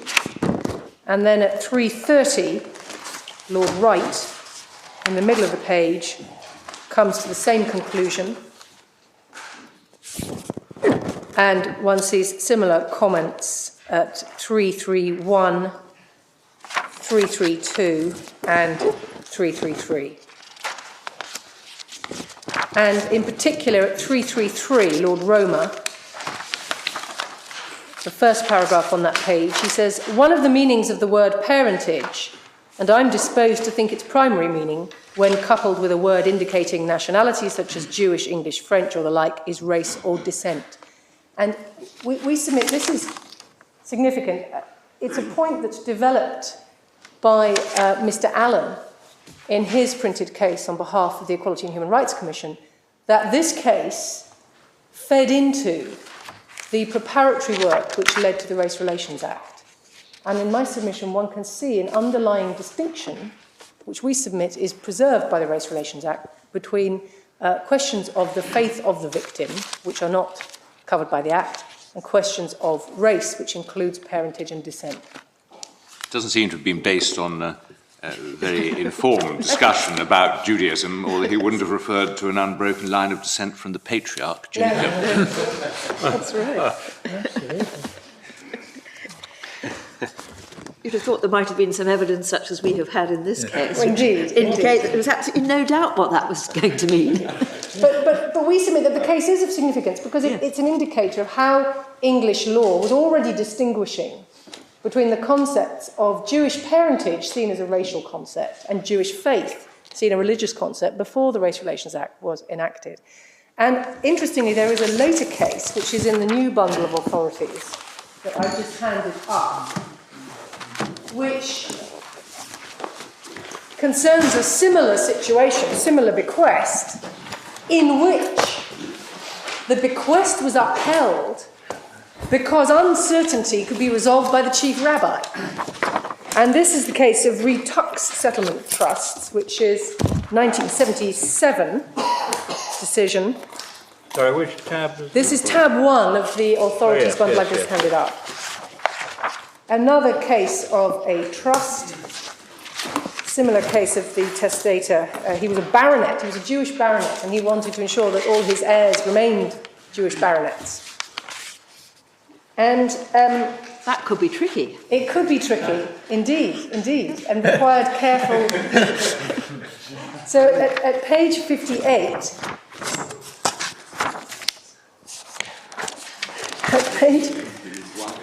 at page 58, judgment of Lord Denning, we're told that Sir Adolf Tuck was made a baronet and was rightly proud of his dignity, was hereditary and on his death had passed to his successors in the male line. Being a Jew himself, he was anxious to ensure his successors to the title should all be of Jewish blood and Jewish faith. To do this, he wanted his son to marry a wife who was Jewish and his grandson likewise to marry a Jewish wife, and so on. And so then we see the definition of an approved wife. A wife of Jewish blood by one or both of her parents, and who has been brought up in and has never departed from, and at the date of her marriage continues to worship according to the Jewish faith. And then the significant clause is added that if there's a dispute or doubt, the decision of the Chief Rabbi shall be final. And the conclusion in this case was that the availability of the Chief Rabbi to resolve the dispute rendered it sufficiently certain to be enforceable. But this was the Chief Rabbi of the Sephardic community, was it? No, either the Portuguese or Anglo-German community. He's offering two different Chief Rabbi. But am I right in thinking they're both different from the Chief Rabbi who we've been speaking of? No, the Anglo-German Chief Rabbi is our Chief Rabbi in this case. Yes, that's the Chief Rabbi of the United Synagogues. That's the Ashkenazi Chief Rabbi. Right.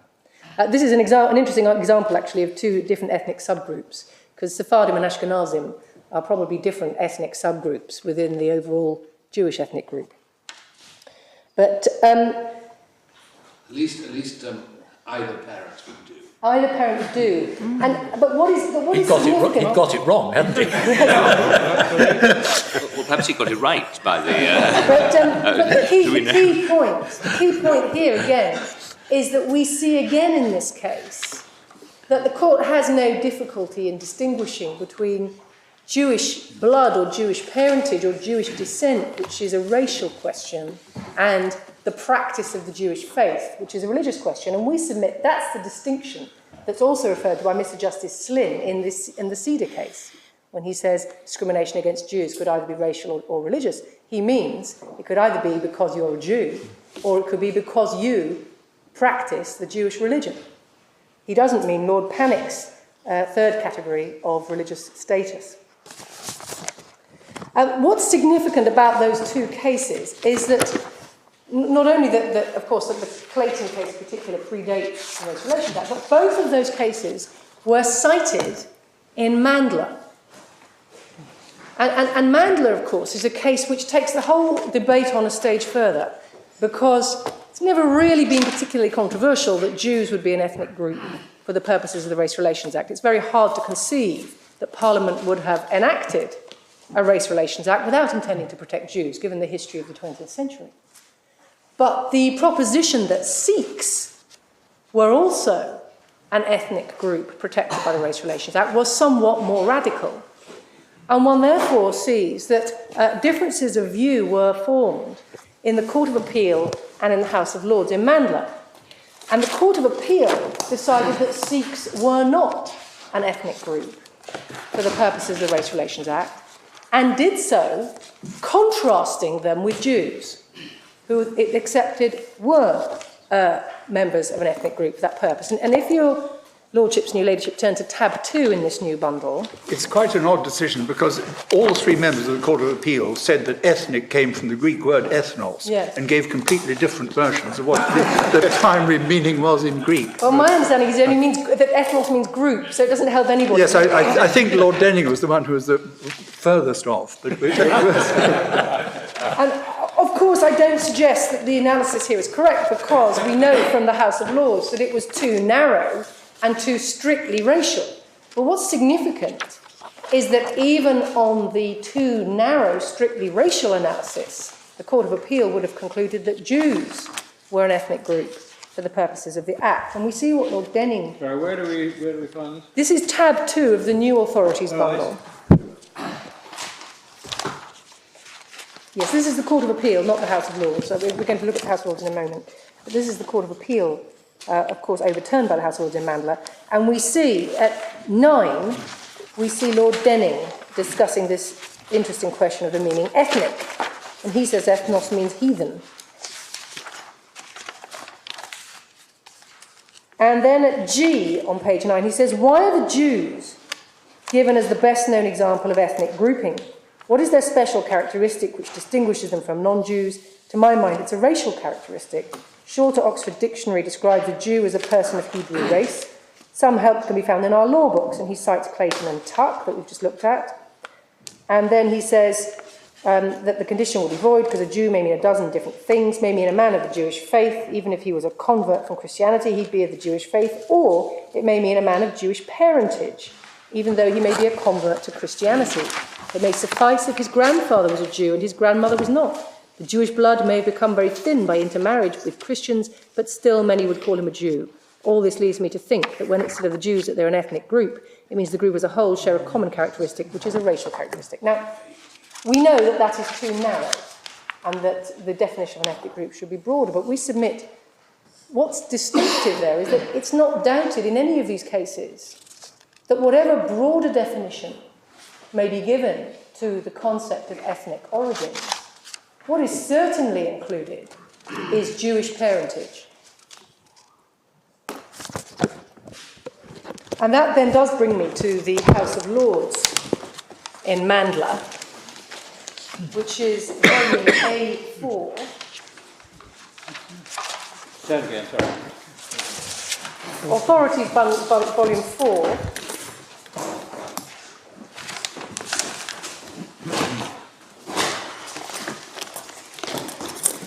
Yes, before we leave the Court of Appeal, Ms Mansfield rightly draws my attention to another passage on page 11. It's page 11b, where Lord Denning says that he has no doubt in using the words ethnic origin, Parliament had in mind primarily the Jews. There must be no discrimination against the Jews in England. Anti-Semitism must not be allowed. But if we now go to the House of Lords in Mandler, and in my submission it's important to know that that's the springboard from which the reasoning of the House of Lords takes off, that decision of the Court of Appeal, and of course the very important decision of the New Zealand court in King Ansell and the Police, also a decision about Jews. So where are we? We're going to volume 4, are we? We're going to volume 4, and it's tab 35.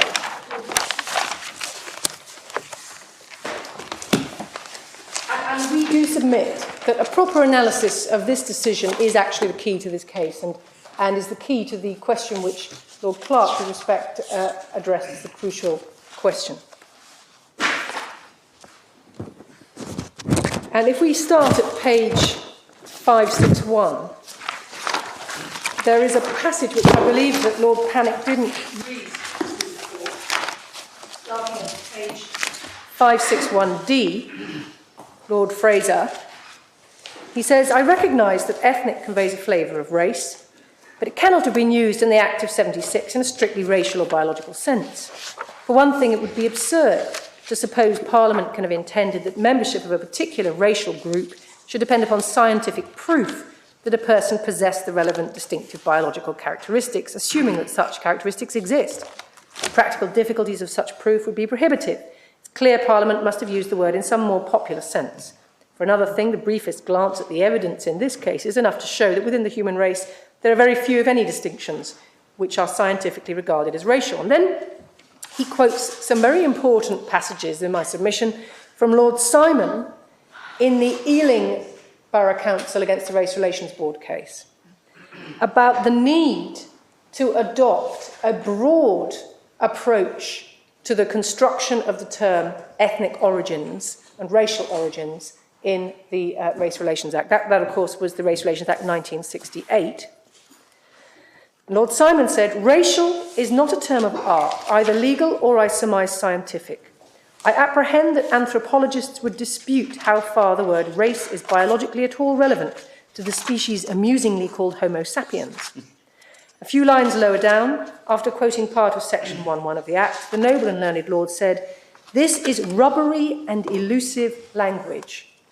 Understandably, when the draftsman is dealing with so unprecise a concept as race in its popular sense and endeavouring to leave no loophole for evasion. And we submit that is a really important principle when asking the question whether there is any sensible distinction that can be drawn, as Lord Panic would hold, between religious status and ethnic origins. Because what Lord Panic seeks to do, with respect, is to adopt a highly technical and narrow approach to the decision of the House of Lords in Mandla, as if it were a statute, and say, well, this person is a Mandla Jew, this person is a Cedar Jew, this person is some other type of Jew, this test isn't exactly the same as the Mandla test, so this isn't about ethnic origins. We submit that's completely the wrong approach. What the House of Lords are advocating in Mandla is that the protective purpose of this Act to ensure that people are not disadvantaged for reasons to do with their ethnicity, their descent, their racial origins, means, and the imprecision of that term, means that the language should be broadly interpreted to leave no loophole for evasion. And we stress that phrase, no loophole for evasion, because we submit that precisely what Lord Panic is seeking to do in this case, by drawing a distinction between religious status and ethnic origins, is to set up a category permitting of a loophole for evasion. Is the passage really dealing with the problem we have, though? I mean, I can quite see if you're examining some entirely new group, and I suppose at the time Sikhs were in that category, one would ask oneself, can you really say that they can be regarded as a race with racial characteristics? And you would take what would be advised here a very broad view of that. But there isn't any problem, is there, about the Jewish position? We've seen the authorities who've been referring to us where it's strikingly obvious. It's a classic example of a race. So I don't see how this passage really helps us in dealing with Lord Panic's distinction. Well, my Lord, in my submission, the way it helps is the way that Lord Panic has set up his distinction between religious status and racial origin is by adopting, with respect, a highly legalistic approach to what is to be regarded as an ethnic Jew. or an ethnic ground for I mean, it's distinguishing highly between legalistic Jews. because he's basing, the whole point is that the Chief Rabbi bases his decision on the Orthodox law. That's the Yes, fact. my lord, but I mean, we go round and round because the Orthodox law is based on maternal descent. And my submission is very simple, which is that if you are not talking about the faith of the child, but the child's descent from a Jewish mother, you are talking about a criterion of ethnic origins. And it is ultimately as simple as that. And we submit, whether you call it religious status, whatever you want to call it, if the basis for the treatment is not what the child thinks or what the child does, but who his mother was, and in particular the fact that his mother was or wasn't Jewish, that is ethnic origins. And to start to carve it out because of the motive of the discriminator or some highly technical distinction, we submit is to provide for the type of loophole for evasion against which Lord Simon was advocating. Lord Panic is not saying, is he? I didn't understand him to be saying that either M or E or M's mother wouldn't be a Jew for the purposes of the Mander approach. Indeed, he accepts that. My lord, in my submission, that, of course, is the fallacy in Lord Panic's approach. Because the question, is M a Jew for the purposes of Mander, is the wrong question. The question is, did the Chief Rabbi discriminate against M because of or on the grounds of his ethnic origins? It's a completely different question. Yes, to say that you accept Mander is just to accept a fact. I mean, any lawyer would be surprising if they denied it. Of course, and it's completely irrelevant here because the whole point is that the reason why the Chief Rabbi discriminates, or the school, the behest of the Chief Rabbi discriminates against M, is because it doesn't regard him as Jewish because it doesn't regard him as descended from a Jew. And that's why I made the point about perception of the discriminator. And we submit that these points appear very clearly.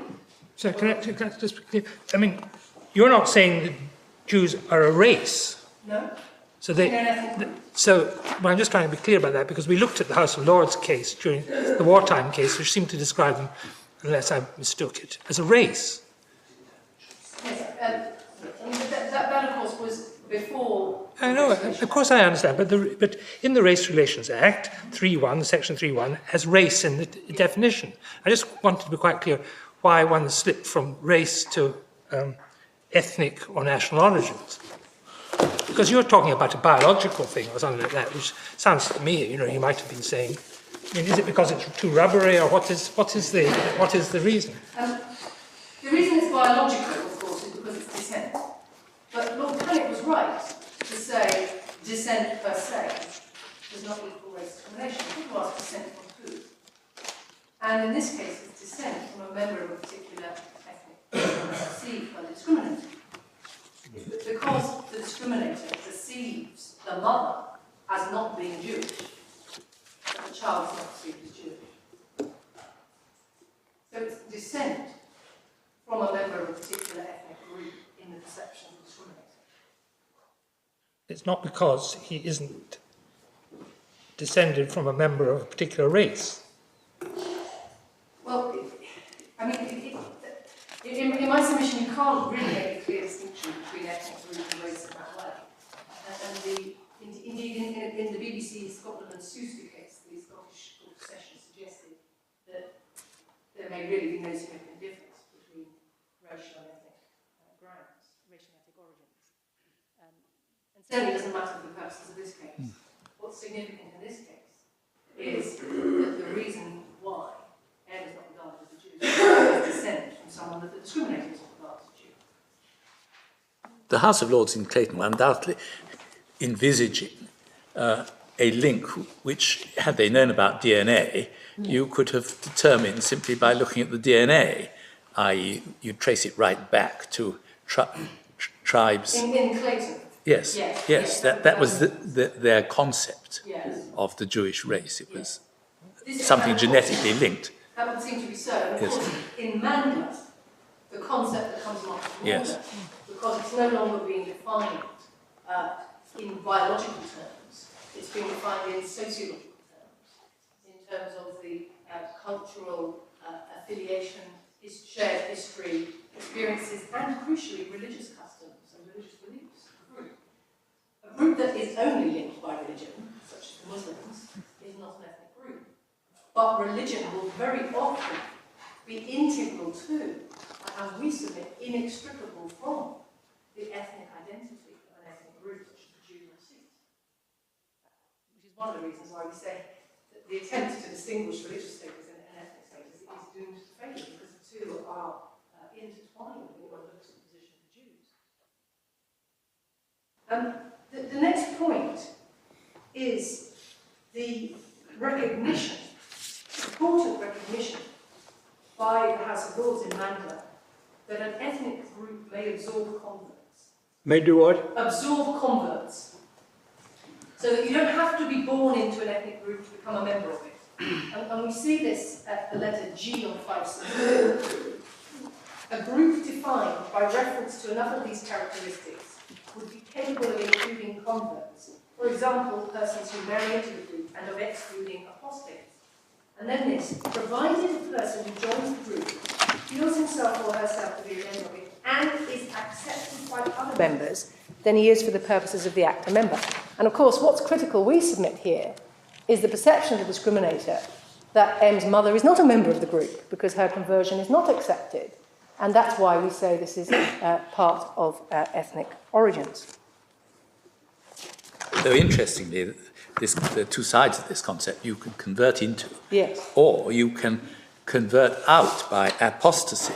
Well, but that's what the Jewish Orthodox faith does not recognise. No, and of course, it's important to remember that Lord Fraser is not here considering Jews, Yeah. and wouldn't have had any evidence before him about Jewish practice. And again, my submission is it's the perception of the discriminator that matters. So if the perception of the discriminator is you have validly converted and become a member of our ethnic group, that is it.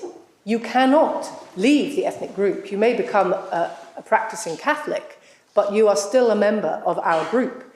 And it's certainly been suggested that there may have once been a Jewish pope. And so are all your successors. And so all your successors, indeed. If you're female. Indeed. And that again, we submit is consistent with the point that the House of Lords make here, that you can join the ethnic group and that it is the perception of the person who sees you as being in that ethnic group which is significant. So whether you're targeting an ethnic group is something to be decided through the eyes of the alleged discriminator. Yes. But if you're satisfied that you are, then the ground on which you're doing it is not to be judged through the eyes of the discriminator. It's to be judged, as I understand you say, objectively. And here dissent is an undeniable fact. Yes.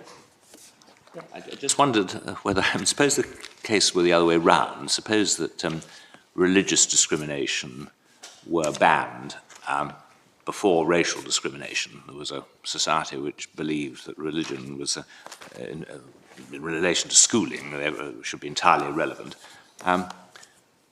If you ask then what's the ground of discrimination, wouldn't you say, well, it's an objective fact that in the present case it's actually on religious grounds? There would be no answer to say, oh, well, the religious grounds, it's on racial grounds because we're applying, the religious grounds require us to apply a dissent test. I just wondered whether, again, it doesn't depend on how what question you're asking and against what background. Maybe something can be both, depending on the viewpoint you're looking in my at. submission, it will often be both. And that is one of the fallacies with respect in the approach adopted by Mr. Linden on behalf of the Secretary of State.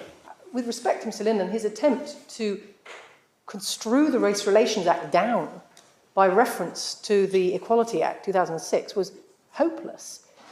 And the fact that the Equality Act 2006 defines religious discrimination and has specific exceptions where religious discrimination is not unlawful has no bearing at all on the scope of the Race Relations Act.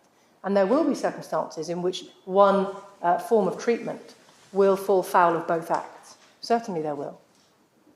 And I gave the example of the person who abuses the Orthodox Jew in the street and may do so on both racial and religious grounds. In your case, it's that all Jewish schools have been racially discriminating for the last 30 years and more. Well, my lord, I don't know if they have all used status-based entrance criteria for that time. There's certainly anecdotal suggestions that there was a time when JFS would allow in anybody who said that they wanted a Jewish education. Now, I don't know if that's right. I don't know whether it was simply lax enforcement. I haven't been able to get to the bottom of it, but that may or may not be true. There's no clear evidence on that question.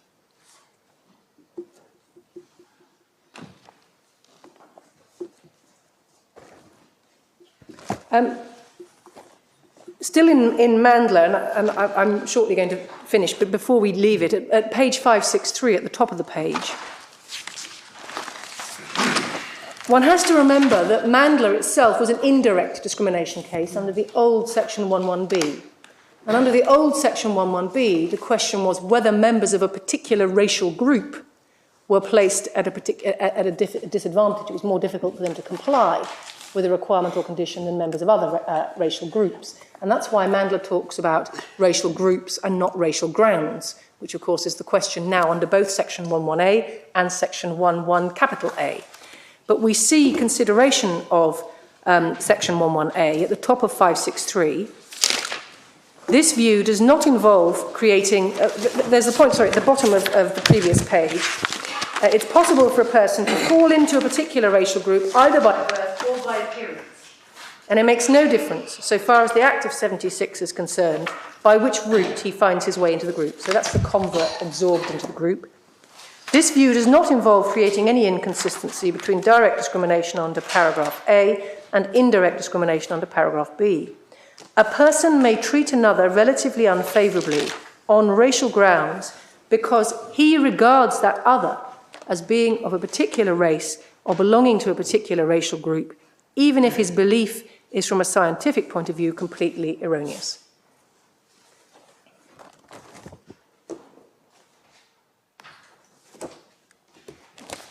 My Lords, I don't know if that's a convenient moment.